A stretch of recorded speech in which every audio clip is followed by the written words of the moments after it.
ጠቅላይ ሚኒስትር አብይ አህመድ በሚስጥር ተይዞ የቆየው አስደንጋጭ ወታደራዊ ፕሮጀክት የፌደራል መንግስትን በትጥቅ የሚፋለሙትን ህወሓትን ፋኖና ሸኔን ብቻ ሳይሆን የኤርትራና የሱዳን መንግስታትን ብሎም ግብጽን ታሳቢ ያደረገ እንደሆነ ምንጮቻችን ጠቁመውናል። በጠቅላይ ሚኒስትር አብይ አህመድ በሚስጥር ተይዞ የቆየው አስደንጋጭ ወታደራዊ ፕሮጀክት ወታደራዊ አቅማቸውን በከፍተኛ ሁኔታ እንደሚያሳድግ የታመነበት ሲሆን ጠቅላይ ሚኒስትሩ የኢትዮጵያ አየር ኃይል 9ኛ ዓመት የምስረታ በዓል በቢሾፍቱ አየር ኃይል ግቢ በተከበረበት ወቅት ባደረጉት ንግግር ላይ በሚስጥር ስለያዙት አስደንጋጭ ወታደራዊ ፕሮጀክት ፍንጭ ለመስጠት እንደነበረ ምንጮቻችን ጠቁመዋል። ጠቅላይ ሚኒስትር አብይ አህመድ በአየር ኃይል 9ኛ ዓመት በዓል ላይ ባለፉት 8 ዓመታት በመከላከያ ሰራዊት ውስጥ በሰራነው ሪፎርም ኢትዮጵያ ዛሬ ላይ የአራተኛ ትውልድ የውጊያ አቅም ፎርስ ጄኔሬሽን ዋርፌር መገንባት ችላለች በሚል ያደረጉት ንግግርን ያስታወሱት ምንጮች ጠቅላይ ሚኒስትሩ በሚስጥር የያዙትና ለማጠናቀቅ ከጫፍ ያደረሰው አስደንጋጭ ፕሮጀክት የወታደራዊ ሳተላይት ፕሮጀክት እንደሆነ አመልክተዋል። የኢትዮጵያ ወታደራዊ አቅም በብዙ እጥፍ እንደሚያሳድግ የታመነበት የወታደራዊ ሳተላይት ፕሮጀክት ሁለት ክፍሎች ያሉት ሲሆን የመጀመሪያው በኪራይ የተገኘ ወታደራዊ ሳተላይት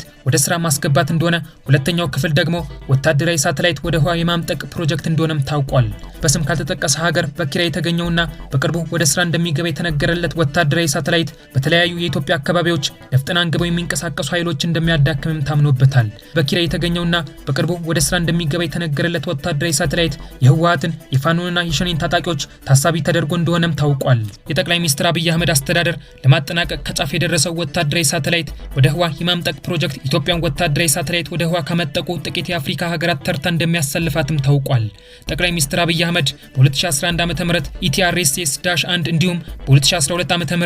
ኢቲአርኤስኤስ-2 የተሰኙ ሁለት የመሬት ምልከታ ሳተላይቶችን ወደ ህዋ እንዲመጥቁ ማድረጋቸው የሚታወስ ሲሆን ከቻይና መንግስት ጋር በትብብር ወደ ህዋ የመጠቁት ሁለቱ የመሬት ምልከታ ሳተላይቶች በሰሜኑ ጦርነት ወቅት የህወሓት ታጣቂዎች እንቅስቃሴ የተመለከተ ወሳኝ መረጃ ያቀበሉ እንደነበረም ምንጮቻችን ጠቁመዋል። በጠቅላይ ሚኒስትር አብይ አህመድ በሚስጥር ተይዞ የቆየው ወታደራዊ ሳተላይት ወደ ህዋ የማምጠቅ ፕሮጀክት የግንባታ ምዕራፍ እየተፋጠነ ሲሆን የሳተላይት ግንባታው በኢትዮጵያ መከላከያ ሰራዊት፣ በኢትዮጵያ ስፔስ ሳይንስና በጂኦስፔሻል ኢንስቲትዩት ትብብር እየተከናወነ እንደሆነም ታውቋል። በዓለም አሜሪካ፣ ቻይናና ሩሲያን ጨምሮ ጥቂት ሀገራት ብቻ ወታደራዊ ሳተላይቶች ወደ ህዋ ያመጠቁ ሲሆን በአፍሪካ ኢትዮጵያ ከግብጽ፣ ከደቡብ አፍሪካ፣ ከአልጄሪያና ከሞሮኮ በመቀጠል ወታደራዊ ሳተላይት ወደ ህዋ ያመጠቀች ሀገር ያደርጋታል። ወታደራዊ ሳተላይቶች የጸጥታና ደህንነት መረጃዎች ለመሰብሰብ፣ ሚስጥራዊ ወታደራዊ ግንኙነት ለማድረግ፣ የጠላት ወታደራዊ እንቅስቃሴን ለመከታተል ከፍተኛ ጠቀሜታ እንዳለው የጠቆሙት ምንጮቻችን በቅርቡ ወደ ስራ እንደሚገባ የተነገረለት ወታደራዊ ሳተላይት ህወሓትን ፋኖና ሸኔን ብቻ ሳይሆን ከጎረቤት ሀገራት ጭምር የሚቃጣ ትንኮሳን የመመከት አቅምን በከፍተኛ ሁኔታ እንደሚያሳድግም ታውቋል።